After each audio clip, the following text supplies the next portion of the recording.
Olá, chicos e chicas, ¿qué tal? ¿Todo bien? Sean bienvenidos a más una clase de español. Yo soy Daniel, maestro de la lengua española. ¿Qué tal? ¿Todo bien? Vamos a estudar? Olá, galerinha, tudo bem? Eu sou o professor Daniel, professor de língua espanhola, e vamos para mais uma aula, galera, dando sequência aí, né, a essas nossas videoaulas aí para o Enem, preparativo. Espero que vocês estejam estudando, né, foco total. Nesse momento a gente tem sim que abdicar de algumas coisas, né, organizar a nossa rotina, galera, para manter o foco. Cada vez mais, né, o mercado de trabalho está competitivo, também os cursos, né, que vocês pretendem fazer aí na vida de vocês, cada vez mais as pessoas estão, né, tomando a iniciativa para concorrer também. Então, tudo está mais difícil, tá? Então não vá pensando que, vou ficar, eu estou fazendo a terceira série do ensino médio, estou estudando todos os dias, estou indo para a sala de aula, eu vou aprender tudo ali e tá tudo certo. Não é isso, galera. A gente tem que, fora da sala de aula, também procurar aí organizar a nossa vida de modo que a gente tire um tempo para estudar. E para isso que estamos aqui hoje, galera. Antes de começar a nossa aula, né, pegue o livro de vocês, tá? O Resolve Enem, volume 2, nós vamos estar utilizando na aula de hoje e vamos trabalhar aí, né, algumas questões, sempre com o foco, né, de pegar algumas dicas, trabalhar alguns conteúdos para a gente acertar o maior número, né, de questões possíveis, tá, galera? Então, nós vamos trabalhar aí, galera, a nossa questão 2, tá? Da página 116, tá? Onde, né, nós estamos trazendo aí um gênero, né, que essa nossa aula aí, galera, é a parte 2, tá? Da aula de análise e interpretação de músicas e poemas, tá? Então, nós vamos dar continuidade. A aula, né, antecedente a essa, trabalhamos com o gênero música. Agora vamos mais trabalhar especificamente com o gênero poema, tá? E aí nós temos esse poema aí, né, Amor de Tarde, de Mário Benedetti. Então, galera, eu sempre digo, né, a gente quando vai para as questões de língua estrangeira, né, tendo você escolhido espanhol ou inglês, você tem que ir direto para o enunciado. Para quê, professor? Para você otimizar o seu tempo, né? Sabemos que o Enem não é só saber, ou seja, não é só objeto de conhecimento ali que está sendo cobrado. Também está sendo cobrado o seu socioemocional, né? A sua capacidade de organização e de administração do seu tempo, tá? Então não é só saber, né? Você também tem que envolver ali algumas estratégias para aplicar, tá?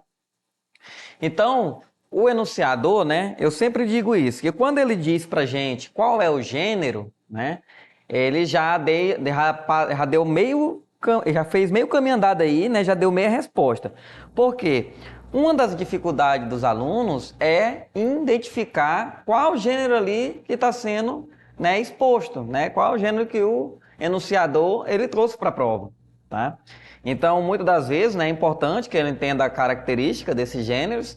Por quê? Porque você entendendo qual gênero que está sendo trabalhado, né, nós, partindo do pressuposto de que entendemos um pouco da função da linguagem, eu sempre estou falando nas minhas aulas da função da linguagem, porque o aluno que domina a função da linguagem, ele tem aí, digamos que 40% de embasamento para toda a parte de linguagem do Enem, tá?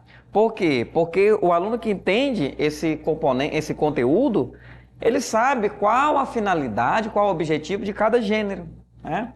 E aí fica mais fácil para ele refletir, para ele fazer relação de conteúdos, tá? Então, observe, o enunciador, né? Ele fala que é um poema de Mário Benedetti. Um poeta uruguaio nos aporta a ideia, olha aí, né? Então ele já pede a ideia. Galera, não tem jeito. Quando a gente fala da ideia, né? Ele está fazendo aquela pergunta que eu creio que dentro de sala, muitas das vezes os professores de linguagem, principalmente os de língua portuguesa, fazem para vocês.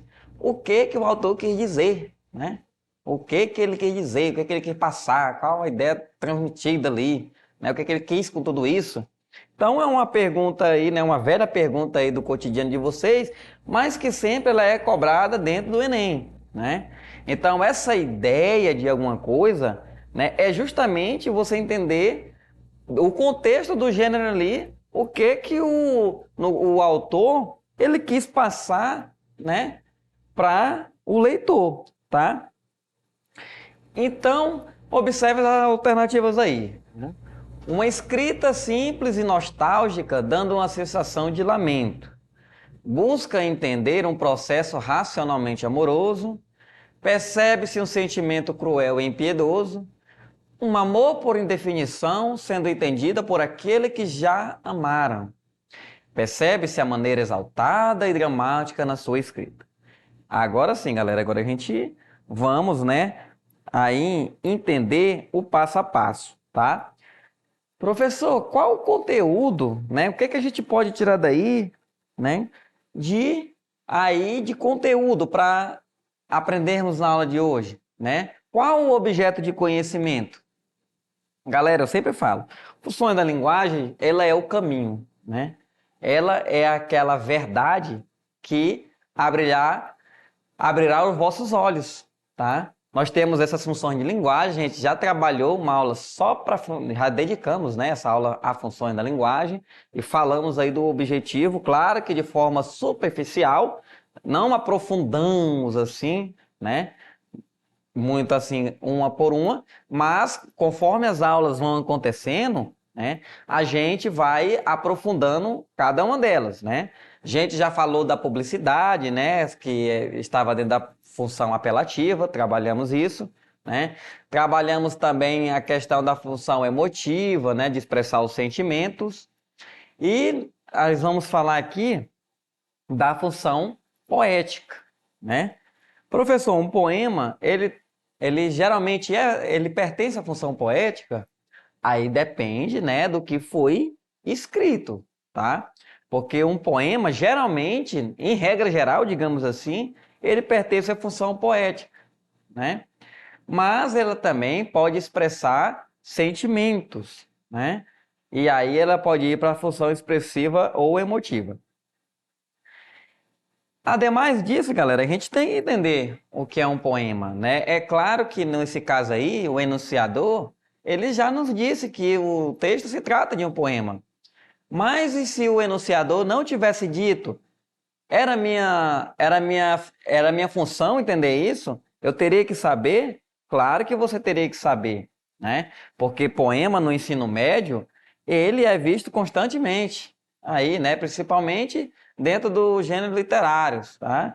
Então, é algo que o estudante de terceira série do ensino médio, ele tem que ter contato, até para aumentar o seu embasamento aí para o texto dissertativo argumentativo, que é a redação de vocês, tá? Então, aí, em linhas gerais, né, galera, de acordo aí com o nosso resumo, o poema é uma composição literária, escrita em verso, né, através de rima e outras ferramentas da linguagem. O autor dele expressa emoções, né? Então, observe que fizemos esse link também, né, com as emoções, então ele pode pertencer à função emotiva. E impressões do mundo, né? Tradicionalmente, os poemas pertencem aos gêneros literários, da lírica, né, da épica, da narrativa e da dramática. Existem, portanto, vários tipos de poema, entre eles que estão escritos em verso ou em prosa, e cujas estruturas internas variam segundo a rima e o ritmo. Então, galera, geralmente, por que eu digo que a maioria dos poemas, eles pertencem à função poética? Porque há uma preocupação com a mensagem, né? Então, a função poética, ela justamente, ela traz essa preocupação com a mensagem, ou seja, com o belo, né? Então, quando a gente se fala o belo do poema, eu estou falando da estilística da palavra.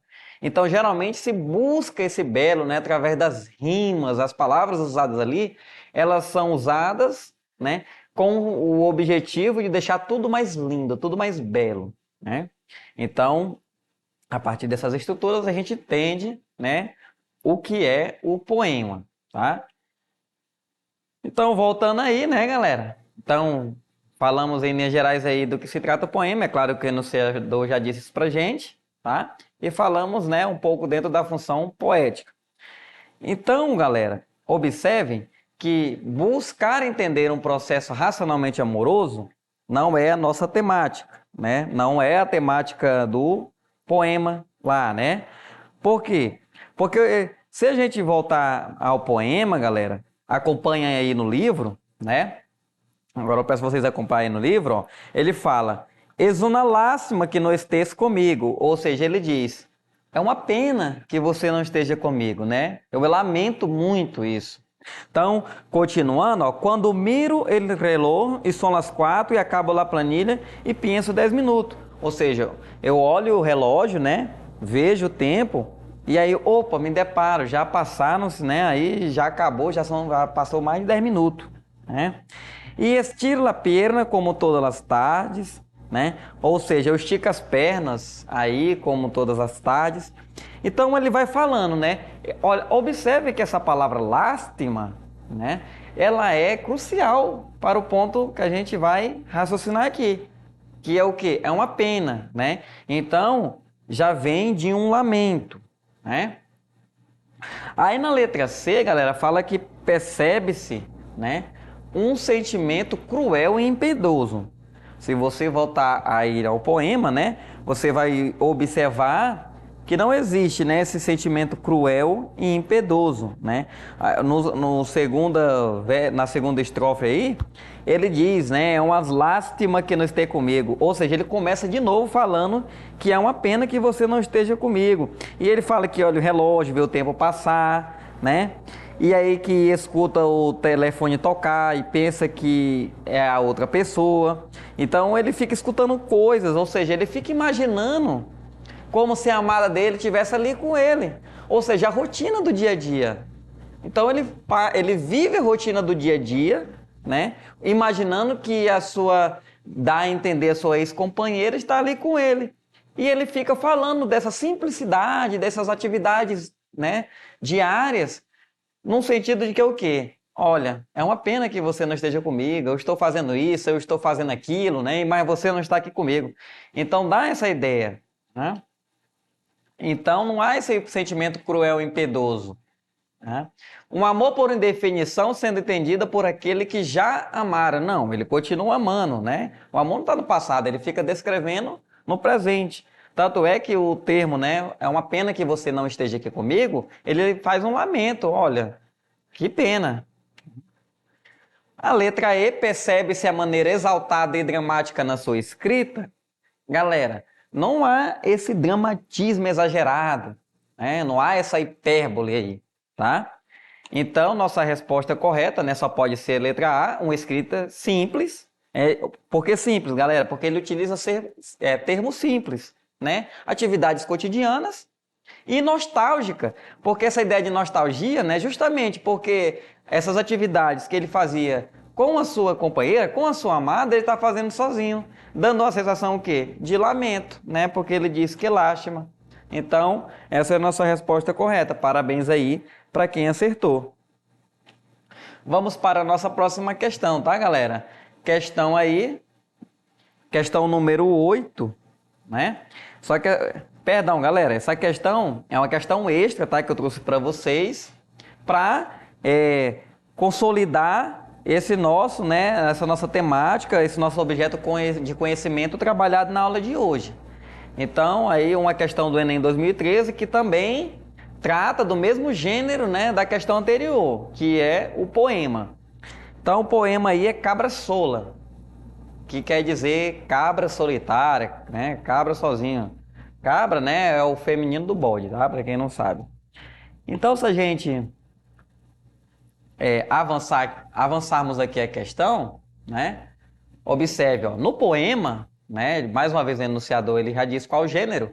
O eu lírico, tá, galera? Para quem tem dificuldade de entender o que é o eu lírico, ele é como se fosse um narrador, só que ele não é narrador porque o narrador é do tipo narrativo, né? E aqui, como nós temos um poema, aí a pessoa que conta esse poema é chamada de eu lírico, tá?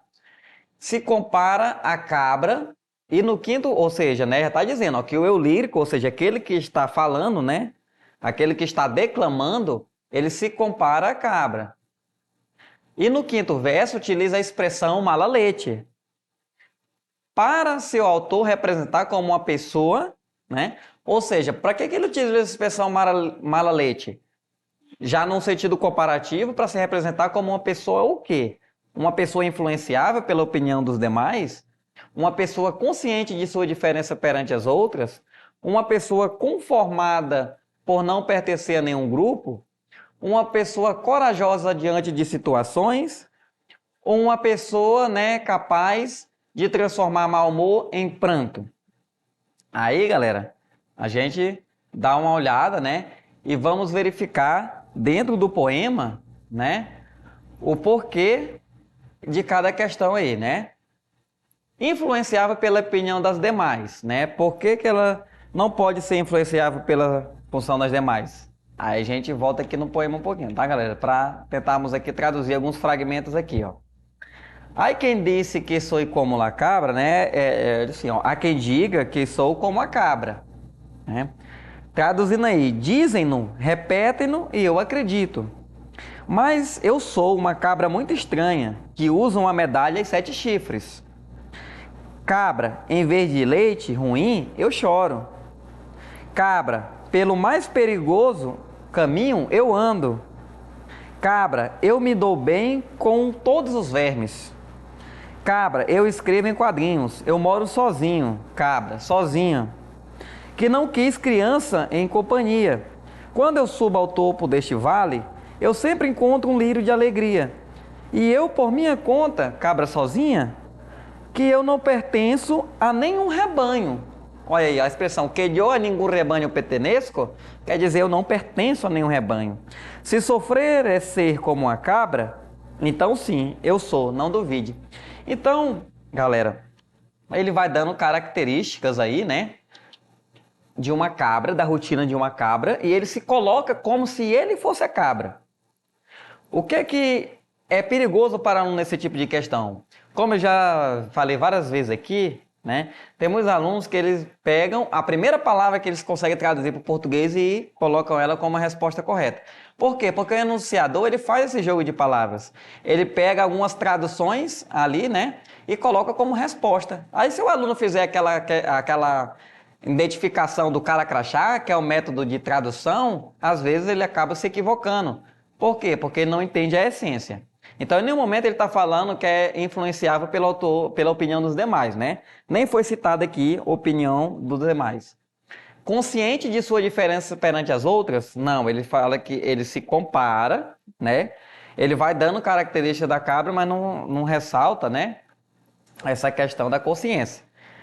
Conformada por não pertencer a nenhum grupo, observem que foi citado a palavra, né? Que ela entende que não pertence a nenhum grupo. Mas observe que o que o enunciador quer saber é sobre a expressão mala leite, ou seja, que é leite ruim. E a expressão leite ruim não tem nada a ver com conformismo, galera.